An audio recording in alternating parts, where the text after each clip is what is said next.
Buenas tardes, mi nombre es Juliana y el día de hoy les voy a hablar acerca de la teoría de la recepción. Como primer punto fundamental tenemos el símbolo. Bueno, de acuerdo con la teoría de la recepción, el enfoque de análisis va dirigido al receptor según el modelo lingüístico de la comunicación de Jacobson. Bueno, esta teoría, como ya sabemos, tiene dos ideas fundamentales. La primera es analizar la manera en la que una obra fue recibida y qué impacto tuvo esta obra en determinada época. Bueno, entonces, según estos conceptos o estas ideas principales, tenemos o he decidido utilizar esta imagen como representación de la teoría de la recepción, dado que da lugar a diferentes o da lugar a diferentes posibilidades de interpretación, de acuerdo a la manera en cómo el público lea la imagen. Entonces, tenemos dos posibilidades de interpretación básicas. La primera es el, una mujer leyendo sentada en un sillón o el rostro de un hombre de alrededor de unos 40 50 años. Entonces, básicamente es esto. Cómo la teoría de la recepción nos permite dirigirnos hacia el receptor y poder analizar lo que el receptor puede percibir de una obra y lo que puede ver de una obra. Como segundo punto tenemos el organizador visual, que se divide en tres partes principales.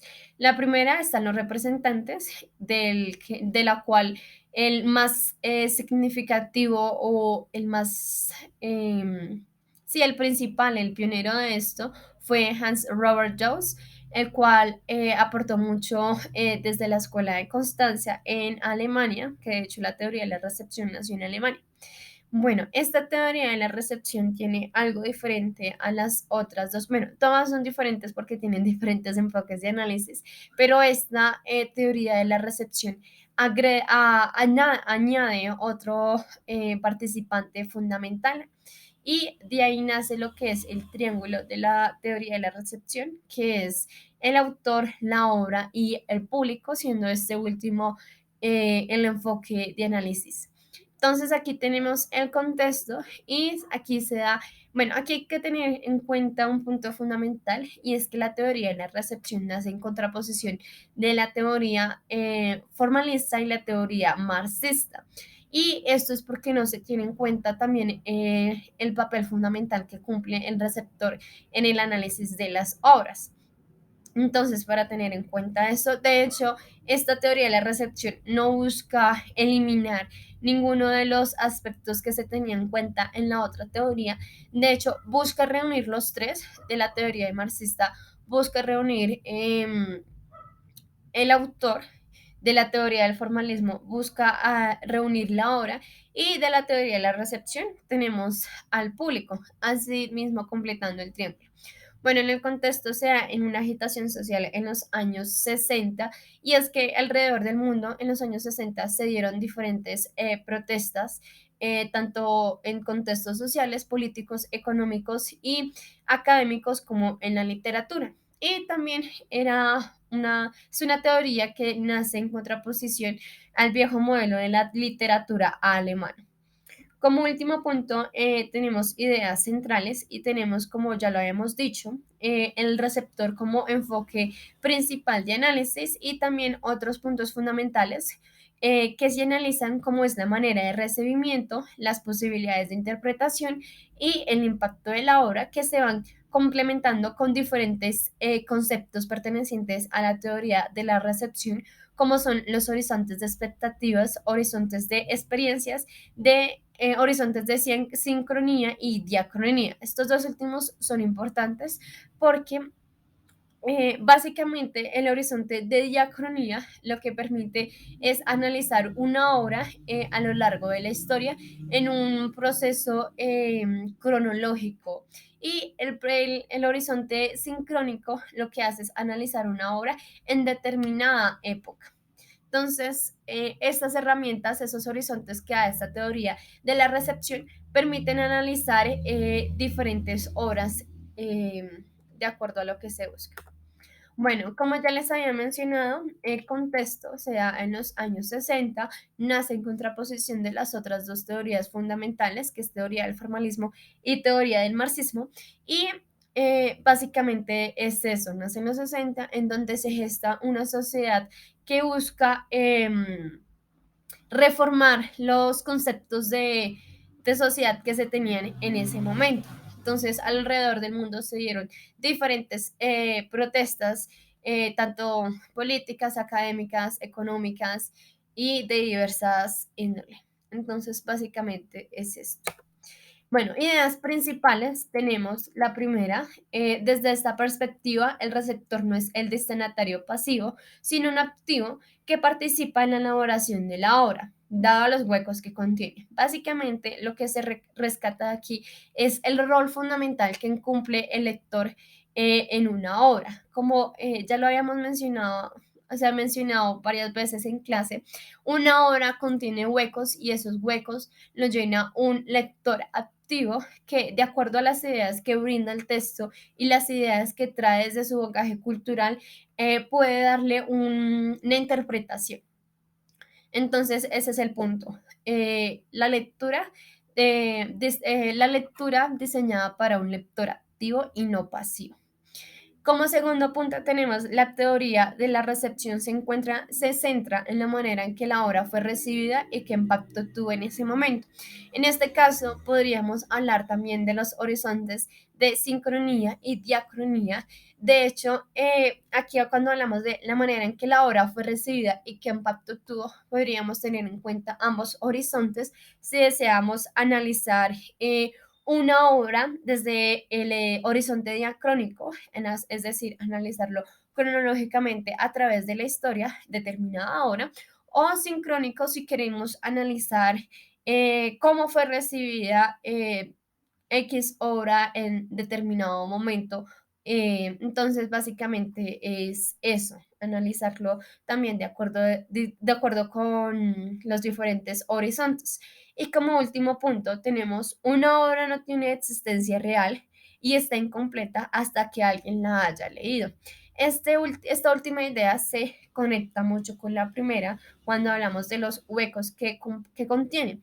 Y es que una obra a través de los tiempos puede ir cambiando y cada vez que se va leyendo, cada vez que hay diferentes perspectivas de vida, entonces cada obra va teniendo diferentes posibilidades de interpretación. Y de igual manera, existencia real, dado que si una obra no es leída, no tiene ningún impacto y no tiene relevancia en una sociedad determinada. Y de igual manera, solo estaría plasmada en un libro y no plasmada en diferentes contextos sociales. Bueno, como última parte o último punto fundamental, tenemos la aplicación, la he decidido hacer con una novela que se llama El guardián entre el centeno. Es uno de los clásicos y uno de los clásicos norteamericanos. Fue escrita por J.D. Salinger en 1951 en los Estados Unidos y esta obra básicamente se gesta o sí se gesta en el periodo en el último periodo de la Segunda Guerra Mundial, de que de hecho J.D. Salinger también fue partícipe. Bueno, básicamente esta obra o sí, esta novela nos relata la historia de Holden, que es un adolescente que tiene varios problemas en su hogar y bueno, tiene un poco de dificultades y de hecho, es narrada en primera persona, la narra Holden, y él nos cuenta diferentes momentos que atraviesa en la juventud, pero eso ocurre en un corto periodo de tiempo y también es ambientada en una sociedad post-guerra de la Segunda Guerra Mundial.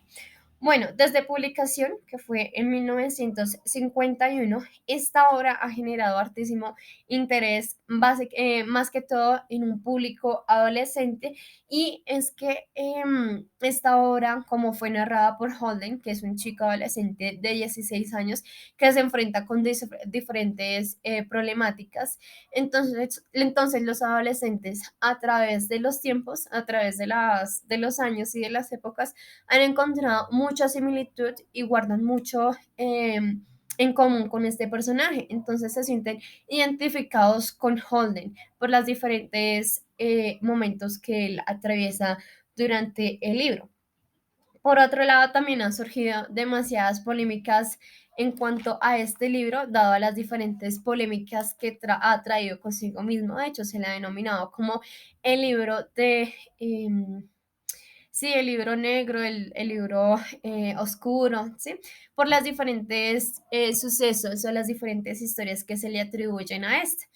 Bueno, aquí básicamente estas historias o estos relatos han nacido por diferentes asesinatos famosos. Uno de ellos es el asesinato de John Lennon. De hecho, es el asesinato de John Lennon, que fue Mark Chapman. Traía consigo el libro de El guardián entre el centeno, y de hecho en la primera hoja del libro decía que consideraran este libro como la declaración de él.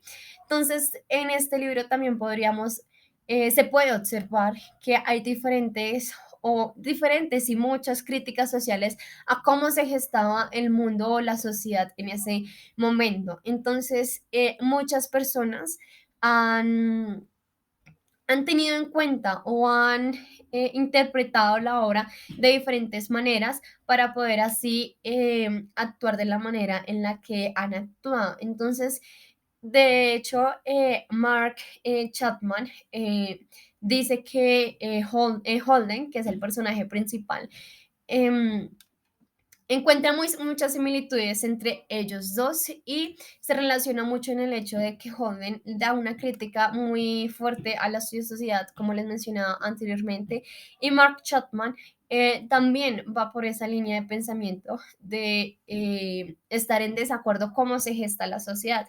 Entonces, básicamente es eso, cómo se sintieron estas personas identificadas con lo que dijo o lo que plasmó J.D. Salinger a través de Holden. Entonces es eso, las posibilidades de interpretación que cada sujeto tiene de acuerdo a la obra, que lo permitieron y de cierta manera lo influenciaron a cometer ciertos actos con base a una obra que puede que sea, que fue la intención del autor, como puede que no fue la intención del autor, solo son maneras de interpretación que se dieron a través de los diferentes bagajes culturales de la persona. De hecho, puede que el libro tuviera para ellos diferentes vacíos, como hablábamos anteriormente, y ellos fueron los que le dieron esa interpretación. Entonces, básicamente es eso. Muchas gracias por escucharme.